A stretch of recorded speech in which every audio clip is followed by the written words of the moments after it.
बोलिए hallelujah, hallelujah. शैतान हमारे जीवन में प्रलोभन लाता है, प्रलोभन में हम गिर जाते हैं, हम अपनी कमजोरी के कारण प्रलोभन को हाँ कह देते हैं, अपनी सम्मति दे देते हैं और शैतान को लगता है कि हाँ अब ये मेरे कब्जे में आ गया।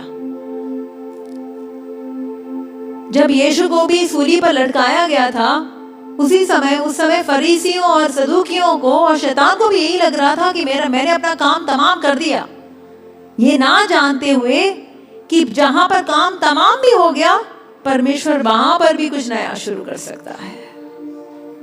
बोलिए आमीन। इसे हमें कभी मायूस या निराश होने की जरूरत है ही नहीं। हम पाप के दलदल में कितने भी गहराई में क्यों ना गए हो, हमारा ईश्वर, हमारा यीशु जहां भी है वहां अपना हाथ बढ़ाकर हमें बाहर खींच सकते। Praise the Lord. बोलिए हालेलुया। इसलिए तो परमेश्वर ने कहा कि बीते हुए जिंदगी के अनुसार मैं तुझे आशीष देने के लिए बीते हुए जीवन की ओर नहीं देखूंगा। तू आज अगर मेरे पास आता है, आज सुसमाचार, यही तो सबसे बड़ी खुशखबरी है सुसमाचार की। प्रभु यीशु के समाचार की यही सबसे बड़ी खुशखबरी है। बीती हुई जिंदगी में मैंने कितना भी गलत क्यों ना किया हो, कितना भी पाप भरा जीवन क्यों ना जिया हो, परमेश्वर कहते हैं मैं सब कुछ एक पल में धुला देने को तैयार हूं। भुला भी दूंगा और धुल भी जाएगा। प्रभु याद नहीं रखेगा हमारे पापों को। एक पल में शायद आपने जो पाप किया है ना, या आपने जो गलती की है, या आपने जो कुकर्म किया है, या आपने जो गुनाह किया है, सरकार के अनुसार शायद उसके लिए आपको बहुत बड़ी सजा काटनी होगी, कई सालों की सजा काटनी होगी। किसी की हत्या, किसी का खून कर दिया, उम्र कैद की सजा हो जाएगी हमें। पर हमारा प्रभु यीशु, उसके पास पश्चातापी हृदय लेकर अगर आप आते हो, उम्र कैद की सजा क्या, वो आपको कठोर से कठोर सजा में से भी आपको मुक्ति दे सकता है। इसका प्रमाण हम देखते हैं जब यीशु को सूली पर लटकाया गया है, दोनों ओर चोर है, उनको भी मृत्यु दंड दिया गया है। किसने मृत्यु दंड दिया है? क्योंकि वो चोर है, डकैती किए हैं, चोरी की है, सजा के रूप में उनको वहां क्रूस मरण दिया गया है।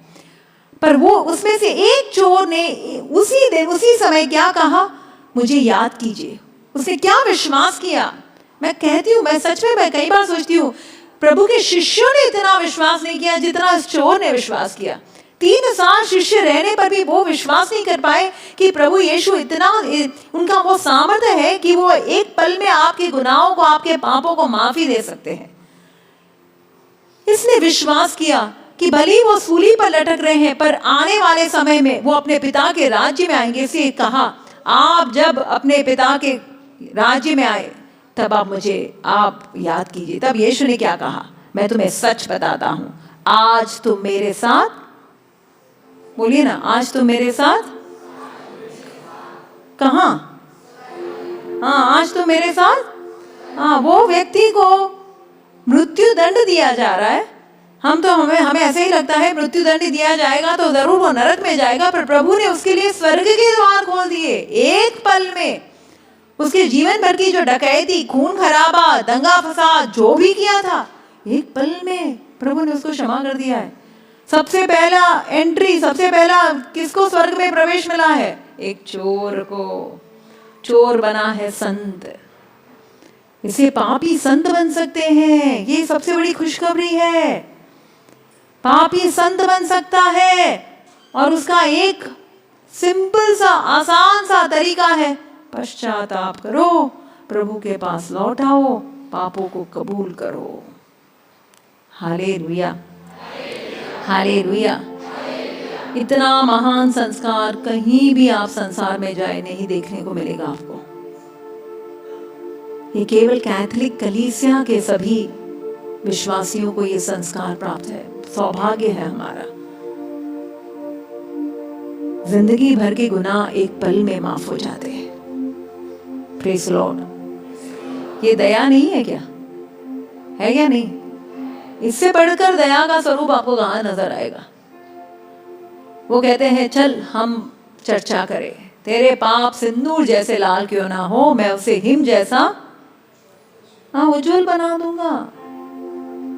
किरमिस जैसे मटमैले क्यों ना हो, मैं उसे श्वेत बना दूंगा।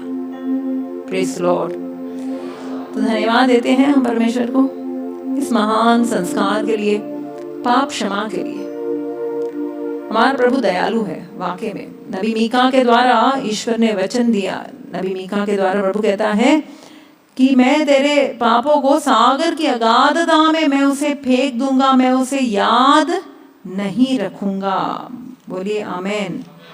जोर से बोलिए hallelujah, hallelujah. Praise the lord, praise the lord. प्रभु यीशु की स्तुति हो, प्रभु यीशु को धन्यवाद। हालेलुया।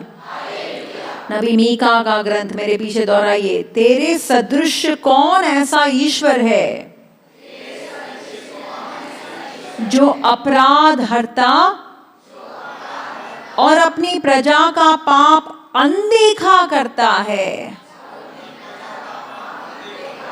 अनदेखा का अर्थ क्या हुआ?